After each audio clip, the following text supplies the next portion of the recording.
Hello, student. Hello, everybody. Welcome to this video. And here today we are talking about the missing frequency problems on median. Okay. तो जैसा कि आपने median का formula आपको पता होगा, ठीक है, मैं यहाँ पे आपको बता भी दूंगा। मीडियन आपने फाइंड किया था, कोई भी डेटा का फ्रीक्वेंसी डिस्ट्रीब्यूशन डेटा होता था तो आप उसका क्या निकालते थे, मीडियन निकालते थे। तो अभी हमारे पास एक अलग अनदर टाइप की प्रॉब्लम है, इसमें हमें मीडियन फाइंड नहीं करना है, मीडियन अपने पास अवेलेबल है, ठीक है। और मीडियन जो अवेलेबल है उस मीडियन के हेल्प से हमें कुछ मिसिंग फ्रीक्वेंसीज गायब कर रखी होगी। इन फ्रीक्वेंसी के टेबल पे जो एफ आई होता था उसकी टेबल में कुछ फ्रीक्वेंसीज को गायब कर रखा है, आपको वो वैल्यूज बतानी है, ठीक है। मतलब हाइड एंड सीक खेल रहा है। पहले तो मीडियन पूछता था, फ्रीक्वेंसी दे देता था, अब हमने फ्रीक्वेंसी पूछ ली और मीडियन इसने हमें अवेलेबल करवा दी कि मीडियन तो ये है, बताओ ये फ्रीक्वेंसी कौन सी है। तो देखिए मीडियन, मैं आपको एक टाइप की प्रॉब्लम जिसकी बता देता हूं जो एनसीईआरटी का भी मेन प्रॉब्लम है, ठीक है। क्वेश्चन नंबर 2 है आई थिंक 14.3 का। फिर आप देखिए इसमें इसी टाइप का प्रॉब्लम मीडियन में ज़्यादातर आता है। एक एग्जाम्पल है एनसीईआरटी में, ठीक है, एक उसमें मीडियन 625 होगा।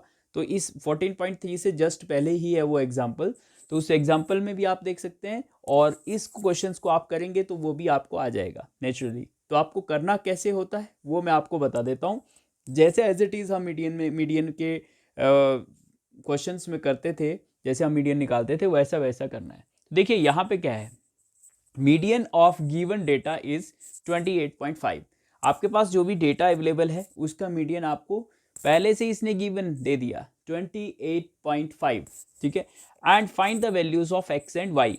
तो देखिए एक्स एंड वाई कहाँ है, ये रहा, देखिए एक्स एंड ये रहा वाई।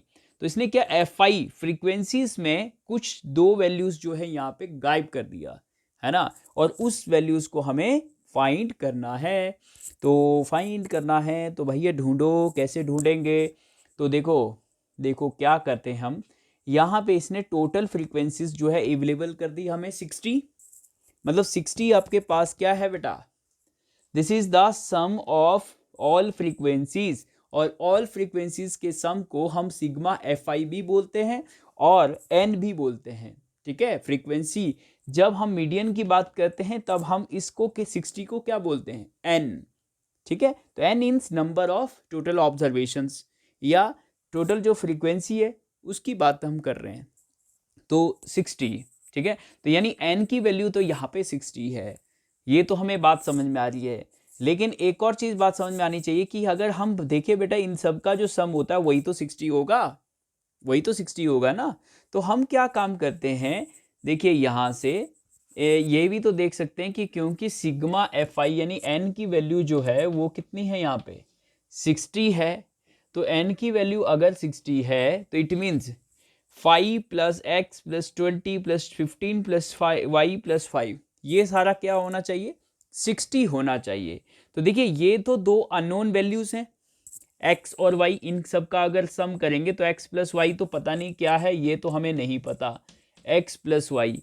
बट हाँ ये पता हो सकता है कि 5 और ये हो गया 15 प्लस 5 20 और 20 और दिस इज 45, ठीक है। ये 45 तो इज इक्वल टू कितना होना चाहिए, 60 होना चाहिए। देखिए मैंने क्या किया, sigma f i equal to 60 यही लिखा ना, एन इक्वल टू 60, मतलब इन सब का जो सम आएगा यहाँ से लेकर यहाँ तक का ये जो पूरा सम आएगा ये कितना आना चाहिए 60। तो मैंने यही तो लिखा है, ये x और y को अलग से लिख दिया, x प्लस वाई, ये तो हमें पता ही नहीं है। तो x प्लस वाई प्लस बाकी ये जो चार नंबर से मैंने इनको ऐड कर दिया तो ये आ गया 45, और इन सब का जो तीनों का सम आएगा वो 60 आना चाहिए। और यहाँ से हमें देखिए एक इक्वेशन मिलेगी, x plus y is equal to 60 minus 45 और x plus y is equal to what 15, ठीक है। This is equation number first. ये तो पता चल गया कि x और y का जो सम है, मतलब x और y, ये नहीं पता चला कि x और y है क्या, लेकिन उन दोनों का जो सम है वो मतलब 15 है। इसका मतलब ये जो नंबर्स हैं ये 15 से छोटे हैं, ठीक है। दोनों नंबर 15 से छोटे हैं क्योंकि दोनों का जो सम है वो 15 है। और देखिए x और y जो है ये कभी भी फ्रैक्शन में नहीं आएंगे, और ना कभी डेसिमल में आएंगे, और ना कभी नेगेटिव आएंगे। सोचो क्यों? क्यों? पूछो अपने दिल से कि मेरे दिल बताओ कि ऐसा क्यों? ऐसा इस कारण से हुआ क्योंकि देखो बेटा, ये है फ्रीक्वेंसीज। फ्रीक्वेंसीज का मतलब होता है ये वैल्यू कितनी बार आई, 5 बार आई, 6 बार आई, 7 बार आई, कितनी बार आई। तो आप ऐसा थोड़ा ना बोल सकते हैं कि ये ऑब्जर्वेशन 2.5 टाइम्स है, ठीक है। It is not any sense, इसका कोई सेंस नहीं बनता। तो इसीलिए ये नेचुरल नंबर ही होना चाहिए, ठीक है। तो नेचुरल नंबर, अगर आपके पास एक्स वाई की वैल्यू जो है अगर फ्रैक्शन में आ जाती है, इसका मतलब कुछ गड़बड़ है, ठीक है। कभी भी फ्रैक्शन में नहीं आएंगी, ठीक है, ना डेसिमल में आएंगी ना नेगेटिव आएंगी, तो ये नेचुरल नंबर आएंगे। तो इसलिए हम बोल सकते हैं कि ये नंबर जो है एक्स एंड वाई वो 15 से छोटे हैं, ठीक है। अब उनको फाइंड करेंगे, ये तो हमें कंडीशन आ गई, मतलब एक नंबर अपने को पता चल गया तो हम दूसरा नंबर फाइंड कर देंगे 15 से माइनस करके, क्योंकि एक तो माइनस, जैसे एक नंबर आपके पास 10 आया तो दूसरा क्या आएगा 5, क्योंकि 15 से 10 को माइनस कर लेंगे, क्योंकि दोनों का सम 15 है, ठीक है। एक आना चाहिए, बाकी तो हो जाएगा फिर दूसरे का काम। अब देखिए वो कैसे आएगा, वो कैसे आएगा। तो अब एक काम करते हैं, मैं इसको सॉल्यूशन बॉक्स में ही लिख देता हूं अलग से मैं नहीं बनाऊंगा, इसी में ही क्यूमुलेटिव फ्रीक्वेंसी का कॉलम जनरेट कर दूंगा। देखिए बेटा, क्यूमुलेटिव फ्रीक्वेंसी हमें किस लिए बनानी पड़ती है, मीडियन के केसेस में, ठीक है। मीडियन जब भी हम फाइंड करते थे तो CF का कॉलम बनाते थे। तो CF का कॉलम कैसे बनता था, याद है आपको? ये जो फ्रीक्वेंसी है ऊपर वाली वो तो एज इट इज लिख देते थे, जैसे कि हम लेस देन में करते हैं, ठीक है। 5 तो एज इट इज, फिर 5 प्लस दिस x, तो ये क्या हो जाएगा 5 प्लस x, ऐसे ही होता है ना, ये 5, फिर अगली फ्रीक्वेंसी x है तो 5 प्लस x हो गई, फिर 5 प्लस x में 20 प्लस करेंगे तो देखिए बेटा 20 प्लस 5 तो 25 हो जाएगा, और x तो एज इट इज ही रहेगा क्योंकि नंबर पता नहीं हमें कितना है ये, तो ये इज 25 प्लस x तो चलता रहेगा क्योंकि ये तो पता ही नहीं कितना है। अब 25 प्लस 15 कितना होता है बेटा 40, तो 40 प्लस x, फिर 40 प्लस x प्लस वाई हो जाएगा, 40 प्लस x प्लस वाई हो गया, देखिए बेटा, ठीक है। इसमें और y ऐड हो गया क्योंकि x प्लस वाई हमें भी नहीं पता क्या है, और 40 में 5 और ऐड हो सकते हैं, it is 45 plus x plus y. तो देखिए मैंने यही चीज़ यहाँ पे लिखी थी, क्या 45 प्लस एक्स प्लस वाई, तो x प्लस वाई को पहले लिख दिया, 45 को बाद में लिखा, क्योंकि इन सब का जो सम आ रहा है वो यही तो आ रहा है 45 प्लस एक्स प्लस वाई।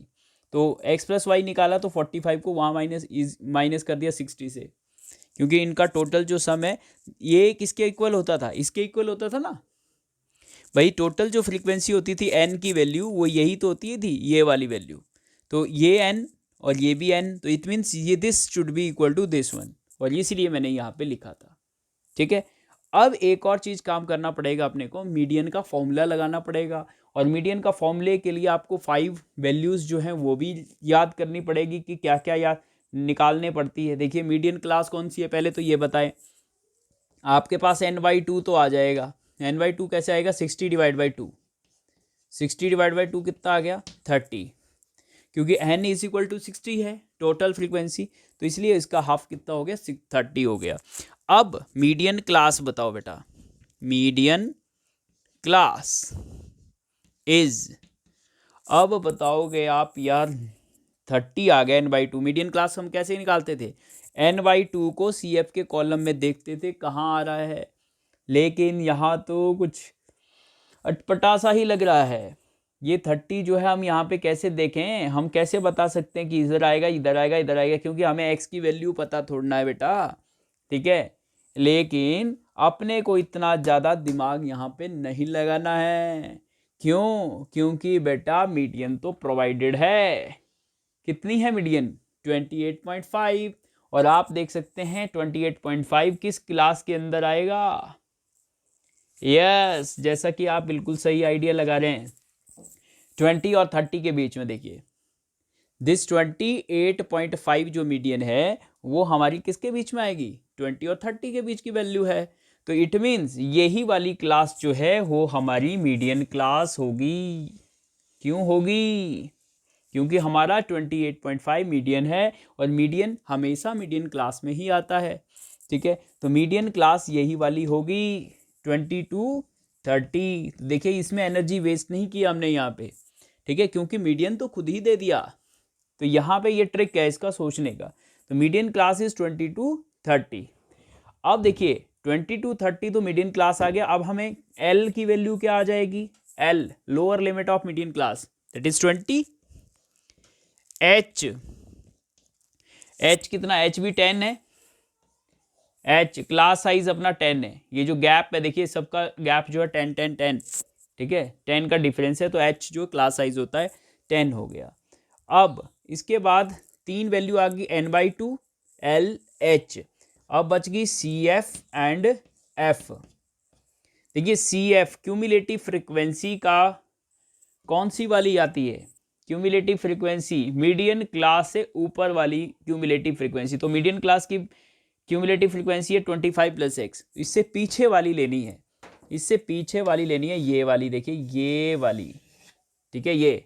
तो this is 5 + x, 5 + x cumulative frequency ये वाला लेना होता है। याद है आपको, मीडियन अगर आता है अच्छी तरह से तो ये भी आएगा। मीडियन में हमने यही तो काम किया था, जो मीडियन क्लास होती है जस्ट ऊपर उससे ऊपर वाली जो सी एफ होता है, सी एफ के कॉलम में वो वैल्यू जो होती है वो सी एफ की होती है। और एफ की वैल्यू कौन सी होगी, ये वाली, ये वाली क्यों होगी, क्योंकि फ्रीक्वेंसी हम उसी क्लास की लेते हैं जो मीडियन क्लास होती है। तो मीडियन क्लास की जो फ्रीक्वेंसी है एफ आई दैट इज 20, तो ये हो गया 20। अब लगाएंगे फॉर्मूला, तो इधर लिख देंगे नाउ, बोलो मीडियन इक्वल टू क्या होता था, एल प्लस बोलो n/2 minus c f upon f into h होता था। ठीक है, तो अब देखिए मीडियन की वैल्यू कितनी है बेटा, मीडियन इज गिवन 28.5, तो मीडियन की जगह मीडियन लिख दिया। और एल अपने पास कितना है 20, एल है 20 plus what is n/2, n/2 is 30 minus what is c f, c f का वैल्यू देखिए 5 + x, 5 + x। एक गलती जो है बहुत सारे बच्चे जो करते हैं वो यही वाली गलती करते हैं, यहाँ पे ब्रैकेट नहीं लगाते हैं। और देखो ब्रैकेट नहीं लगाएंगे आप तो ये 5 जो है वो माइनस का रहेगा, लेकिन x जो है वो प्लस का हो जाएगा। लेकिन ये जो पूरा देखिए ये माइनस जो है वो सी एफ पूरे के लिए था, और सी एफ हमारा ये है, तो इस पूरे सी एफ के लिए माइनस होगा, तो ये भी माइनस होगा, ये भी माइनस होगा। या तो दोनों का साइन एक बार में ही माइनस लगा दो, या पहले ब्रैकेट लगा के फिर बाहर माइनस लगाओ। ठीक है, तो ये सबसे बड़ी गलती होती है, यहाँ पे आपको मेन ध्यान रखना है। और इस क्वेश्चन में सबसे इंपॉर्टेंट चीज यही है। अब एफ है अपना पास 20, ठीक है, और इंटू एच था 10, क्लियर। तो देखिए ये 0 से तो 0 वैसे कट गई, 10 से 20 वाला। अब यहाँ पे आपके पास देखिए इस 20 को हम यहाँ पे शिफ्ट कर देंगे, क्योंकि हमें यहाँ से x की वैल्यू निकलेगी। बाकी तो सारी वैल्यू है अपने पास, क्या निकलेगा यहाँ से x निकलेगा, और यहाँ से जो x आएगा उसको हम यहाँ पुट करके y निकाल लेंगे फर्स्ट इक्वेशन में। तो x की वैल्यू निकालने के लिए हम पहले इस 20 अलग टर्म है, ये सेपरेट टर्म है ना, तो इस सेपरेट टर्म को यहाँ लेके माइनस कर देते हैं 28.5 से। तो कितना हो गया 8.5, देखिए ना 28.5 से आप 20 को माइनस करेंगे तो 8.5 आएगा, 8.5, ठीक है। और यहाँ पे आपके पास क्या बच गया 30 minus this is 5, this is minus x divided by 2, यही बचा ना। देखिए माइनस ब्रैकेट जो है ओपन कर दिया, ये भी माइनस का हो गया, ये भी माइनस का हो गया। अब इस 2 को देखिए, ये 2 नीचे डिवाइड में आ रहा है, तो ये इधर आएगा तो मल्टीप्लाई होगा। इस 8.5 से ये 2 क्या होगा बेटा, मल्टीप्लाई होगा, क्योंकि इक्वेशन को हमें सॉल्व करना है, x की वैल्यू निकालनी है। तो ये 2 इधर मल्टीप्लाई होगा तो इट बिकम्स 17। देखिए ना 8.5 का डबल क्या होगा 8 8 16, और हाफ ऑफ 1 हो गया, तो 16 + 1 17, या 2 से डायरेक्ट मल्टीप्लाई करोगे तो 17.0 आएगा, तो 17, ठीक है। और 30 माइनस 5 25, और माइनस का x, ठीक है। तो यहाँ से आप x की वैल्यू निकालेंगे तो x को इधर लाएंगे तो ये प्लस का हो जाएगा, और इसको इधर ले जाएंगे तो वो माइनस का हो जाएगा, तो 25 माइनस 17, तो x will be equal to what, 8। देखिए x कितना आया, यहाँ से 8 आया ना, क्योंकि x देखिए यहाँ माइनस का था, तो इसको हम यहाँ लाए तो प्लस का हो गया, और 17 उधर लेके गए माइनस का हो गया। ठीक है, तो ये भी एक तरीका है। अब आप देखिए x तो 8 आ गया, क्लियर। अब x की वैल्यू को हम कहाँ पुट करेंगे, यहाँ पे। ठीक है, और देखिए ये 8 हो गया, तो y निकलेगा तो 15 माइनस 8 मतलब 7। ठीक है, तो इसके बाद आपको क्या करना था, यहाँ पे लिखना था put x is equal to 8 in equation number first. तो इट इज इम्प्लाइज, बोलो 8 plus y is equal to 15, और y is equal to 15 minus 8 becomes 7, तो y इज इक्वल टू 7। तो therefore x is equal to 8 और y is equal to 7। This is the final answer. ये हमारे missing frequencies थे बेटा, समझे या नहीं। तो दिस इज द टाइप कि आपको कैसे एक मिसिंग फ्रीक्वेंसी जो है वो फाइंड आउट करनी है इन केस ऑफ मीडियन। ठीक है बेटा, अगर मीडियन का क्वेश्चन है, मीडियन आपके पास अवेलेबल है इस डेटा की, तो आपको मिसिंग फ्रीक्वेंसी का जो प्रॉब्लम रहेगा वो ऐसा ही रहेगा। ठीक है, क्या करना है, स्टार्टिंग में आपको फर्स्ट इक्वेशन कैसे बनानी है मैंने आपको बताया। पहले CF का कॉलम जनरेट करो, ये वाला, और ये जो चीज़ होती है वो इसके इक्वल होती है। तो इस जैसे ही इसको इसके इक्वल लिखेंगे, वहाँ से x प्लस वाई जो है वो एक इक्वेशन बन जाएगी, x plus y equal to something. फिर उसके बाद आपको जैसे आप CF या जो मीडियन के केसेस में आप करते थे वही वाला सेम आप करेंगे। मीडियन क्लास निकालेंगे और n/2 निकालेंगे, L CF H F वो सारी चीज़ें निकालेंगे, एंड मीडियन का फॉर्मूला लगाएंगे, और मीडियन के फॉर्मूले में वैल्यू सारी पुट कर देंगे, और वहाँ से अपने पास x निकल जाएगा। और x निकल गया तो x निकल जाने से हमें 1 में पुट करेंगे तो वहाँ से y निकल जाएगा। ठीक है ना, ये तो पता चल गया था ना हमें स्टार्टिंग में कि दोनों का सम जो है 15 है, तो x तो 8 आ गया, तो 8 यहाँ डाल के y निकल जाएगा, क्योंकि 15 माइनस 8 7 रह जाएगा। ठीक है, तो this is the wonderful question. ये मैक्सिमम टाइम्स जो है NCERT का क्वेश्चन है, मेन पॉपुलर क्वेश्चन है, और कई बार ये पेपर में आता है। ठीक है, और इसके जैसा बिल्कुल डिट्टो क्वेश्चन है एग्जाम्पल। ठीक है, NCERT का एग्जाम्पल है इस एक्सरसाइज 14.3 से ही, पहले आप देख लेना, आपको मिल जाएगा। उसमें भी XY आपको फाइंड करना है, तो उसमें आई थिंक मीडियन जो है 525 गिवन है। ठीक है, तो आई थिंक कि आपको ये चीज़ समझ में आ गई होगी। तो मिलते हैं नेक्स्ट वीडियो में, हम और भी मिसिंग फ्रीक्वेंसी प्रॉब्लम करेंगे, बट आज तो हमने मीडियन के केसेस में की, ऐसे ही हम मोड में भी करेंगे और मीन में भी करेंगे। ठीक है, तो thank you for watching this video, and will meet in the next video with the new topic. Okay, thank you, bye bye, have a nice day.